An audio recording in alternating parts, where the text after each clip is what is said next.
Last episode में हमने देखा था कि जुई रोंग ने फाइनली चैंग सेंग को चैलेंज कर दिया था और चैंग सेंग ने भी जुई रोंग के चैलेंज को एक्सेप्ट करने के लिए कह दिया था।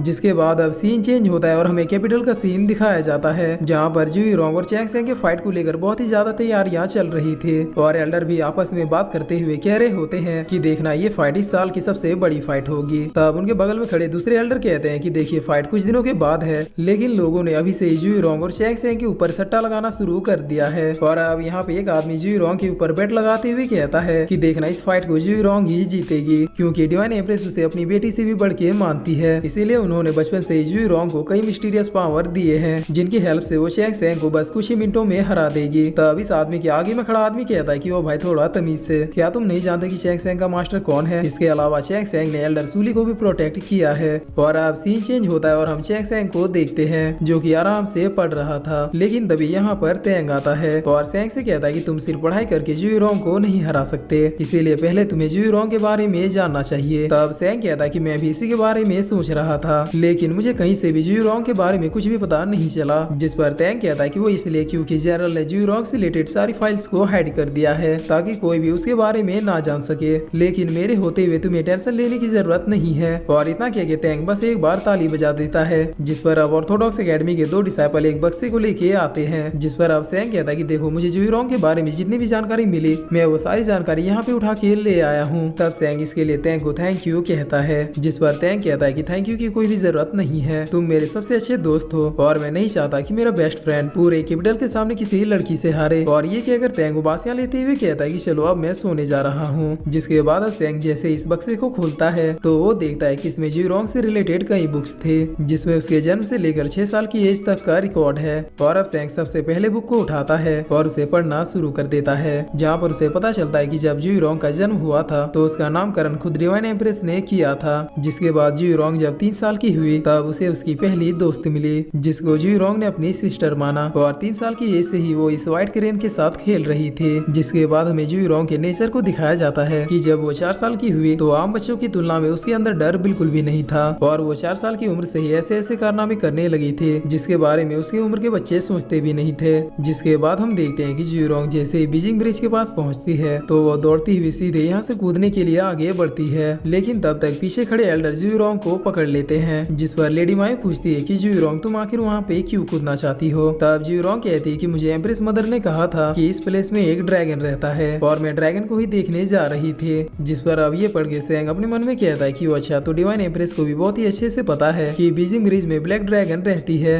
जिसके बाद अब सेंग दूसरे बुक को उठाता है जब जुई रोंग 5 साल की हो जाती है और यहाँ पे सेंग को पता चलता है कि जुई रोंग जैसे जैसे बड़ी हो रही थी वैसे वैसे वो और भी ज्यादा फेयरलेस हो रही थी और उसकी शरारतें बस 5 साल की उम्र में ही इतनी बड़ी बड़ी थी कि हमेशा उसकी देख रेख के लिए उसके पीछे 400 लोगों को रखा जाता था, लेकिन वो शुरू से ही किसी फियोनिक्स की तरह ज्यादा घूमना चाहती थी। जिसके बाद हम देखते हैं कि डिवाइन एम्प्रेस ने महज 5 साल की उम्र में ही जुई रोंग को उसका लाइफ स्टार दे दिया था, जिस पर जुई रोंग ने बस 1 साल बीतते बीतते अपने लाइफ स्टार को कंट्रोल करना सीख लिया था। और उसके इस टैलेंट की वजह से तभी लोगों को पता चल गया था कि जुई रोंग कोई मामूली लड़की नहीं है और कुछ लोग तो जुई रोंग को डिवाइन एम्प्रेस का अंश भी कहने लगे थे। और अब ये सब पढ़ के सेंग अपने मन में कहता है कि इसका मतलब जुई रोंग का जन्म एक टैलेंट के साथ हुआ था, एक ऐसा टैलेंट जिसकी कोई भी लिमिट नहीं है। और फिर सेंग आगे पढ़ना शुरू कर देता है, जहाँ पर हम देखते हैं कि जुई रोंग जब 6 साल की हो जाती है तो डिवाइन एम्प्रेस क्वीन सिमी को जुई रोंग की एज अ टीचर नियुक्त करती है और क्वीन सिमी से कहती है कि मैं अपनी फियोनिक्स से भार तुम्हें दे रही हूँ। तब क्वीन सिमी भी यस एम्प्रेस कहते हुए इस बात से एग्री करती है और उसी दिन जुई रोंग को अपना डिसाइपल मान लेती है।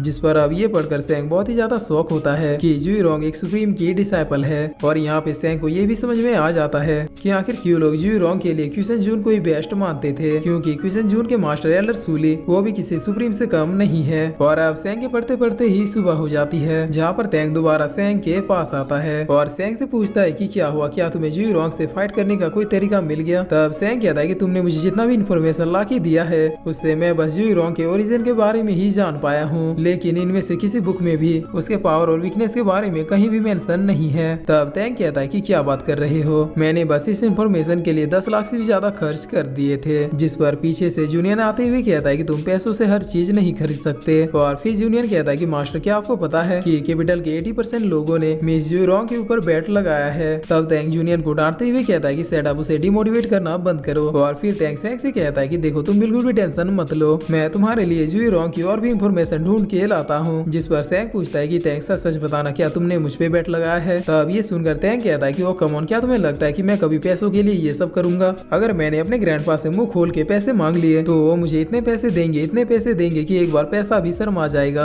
जिस पर सैंग कहता है कि थैंक यू टैंग, तुमने मेरे लिए बहुत कुछ किया है। तब टैंग कहता है कि तुम बस लगे रहो, तुम्हें जुई रोंग से जीतने के लिए जो कुछ भी चाहिए वो मैं तुम्हें ला के दूंगा। और इतना क्या कर टैंग और जूनियर इस कमरे से निकल जाते हैं। जहाँ पर अब बाहर आते ही टैंग कहता है कि मुझे समझ नहीं आ रहा कि आखिर मैं उसे कैसे बचाऊं। तब जूनियर कहता है कि तुम मास्टर की कुछ ज्यादा ही चिंता कर रहे हो, वो अपने आप को हर तरह की फाइट में संभाल सकते हैं। जिस पर टैंग कहता है कि गधे, मैं सैंग की नहीं बल्कि अपने पैसों की बात कर रहा हूँ। मैंने सैंग के ऊपर 50 लाख सिल्वर कॉइन का बैट लगाया है और सैंग की कंडीशन देख के मुझे नहीं लग रहा कि वो जीतेगा। तब जूनियर कहता है कि इतने सारे पैसे तो मेरे पूरे क्लैन ने भी नहीं देखा होगा, तो अब भला तुम उन पैसों को कैसे बचाओगे? जिस पर टैंग यहाँ से जाते हुए कहता है कि मैं जा रहा हूँ अपने बेट्स को कैंसिल करने। और अब सीन चेंज होता है और हम टेने फैमिली के हेड और जनरल को देखते हैं, जहाँ पर ये हेड उस दिन के बात को लेकर बहुत ही ज्यादा गुस्से में थे। तब इन्हें देखकर जनरल कहते हैं कि अभी आपको ऑर्थोडॉक्स एकेडमी और चैंग सैंग को नुकसान पहुंचाने के बारे में नहीं सोचना चाहिए। जिस पर ये हेड कहते हैं कि जनरल, मुझे क्या करना ये तुम मुझे मत समझाओ, तुम भी कभी चैंग सैंग को अपने रास्ते से हटाना चाहते थे। उसने और उस टैंग ने जो मेरी और मेरी फैमिली की इंसल्ट की है उसका बदला तो मैं लेके रहूंगा। तब जनरल कहते हैं कि क्या आपको नहीं पता कि चैंग सैंग का मास्टर कौन है? जिस पर ये हेड कहता है कि मुझे पता है कि चैंग सैंग का मास्टर कौन है, इसीलिए तो मैं बस सही मौके का वेट कर रहा हूँ। जिसके बाद हम सैंग को देखते हैं जो कि पढ़ते पढ़ते एक ब्रेक लेता है और आके जैसे ही अपनी अलमारी को खोलता है तो उसे भी पता चल जाता है कि यहाँ पे जुई रोंग आई थी। और फिर सैंग खिड़की के पास जाके बाहर की ओर देखते हुए कहता है कि मेरे ख्याल से वो भी मुझसे फाइट करने के लिए प्रिपरेशन ही कर रही होगी। जिस पर अब हम जनरल मेंशन को देखते हैं, जहाँ पर जुई रोंग भी अपने यंत्र से चैंग सैंग के बारे में सारी बातें पता लगाने लगती है। और चूंकि इस यंत्र को डिवाइन एम्प्रेस ने जुई रोंग को दिया था, इसीलिए इसकी कैपेबिलिटी इतनी ज्यादा थी कि जिसकी वजह से जुई रोंग ये भी देख पाती है कि चैंग सैंग के मास्टर कौन थे और उनके साथ इस कैपिटल में क्या हुआ था।